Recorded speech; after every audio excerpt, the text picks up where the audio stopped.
अन्त कहाँ गएको अरे भनिदिनुहोस् त मिलिङको सङ्खे ढुङ्गा हेर्नु गएको हामी आज सङ्खे वैशाख 1 गते हजुर वैशाख नयाँ सालको दिन चाहिँ हामी सङ्खे ढुङ्गा हेर्नु जाँदैछौँ अहिले चाहिँ ऊ तपाईँले भन्नुभएको निङ्ग्रो यही है यही हो तर खास हामी गएको चाहिँ हजुर अहिले अर्कै अपडेटमा भन्नुपर्छ है अर्कै अपडेटमा भन्छौँ बाटो चाहिँ यस्तो छ साथीहरू यहाँ नि बाटो चाहिँ यस्तो छ है र पनि हामी जान्छौँ ल है साथीहरू र पनि हामी जान्छौँ त छोप्ने रहेछ त अन्त गाछले त गल्यो नभन्नु न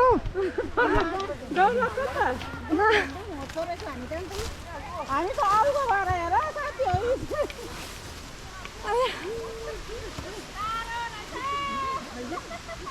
बाजु भनौ पर्खिने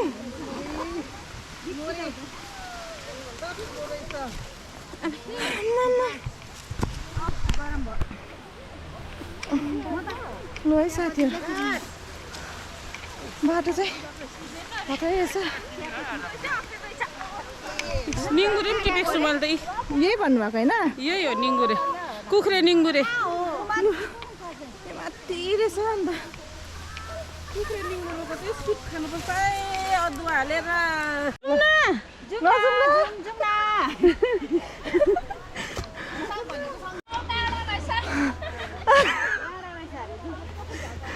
होइन उकालो चाहिँ गयो होइन ओह्रालो चाहिँ कसरी झर्नु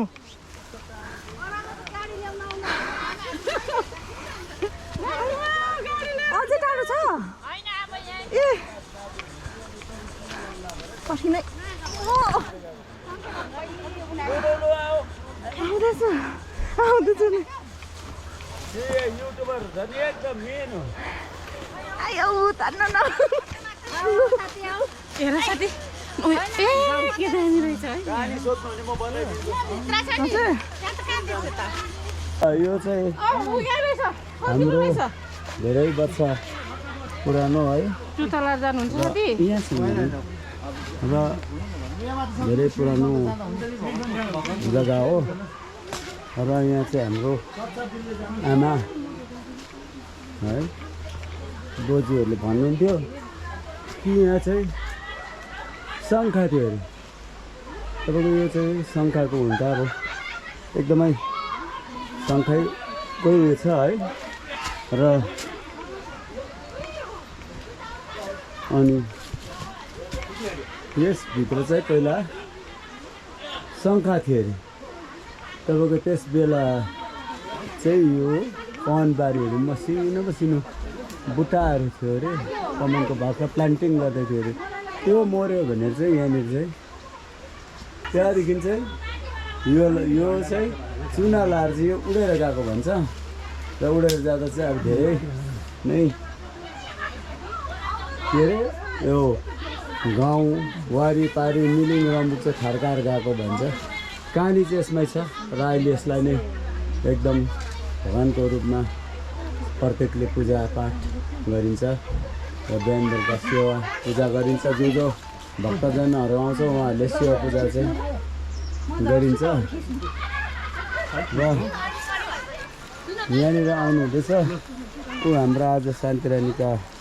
सबै प्रिय मित्रहरू मलाई चाहिँ राम्रो नि खाल्नै सबै नै हुनुहुन्छ अनि दर्शनको लागि सबैजना आउनु भएको छ हेर्नुहोस् यहाँदेखि लिएर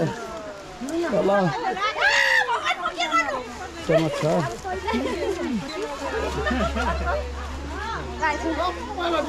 यहाँ बस्ने जग्गा पनि जुन चाहिँ यहाँ मान्छेले बनाउँदै थियो बस्ने जग्गा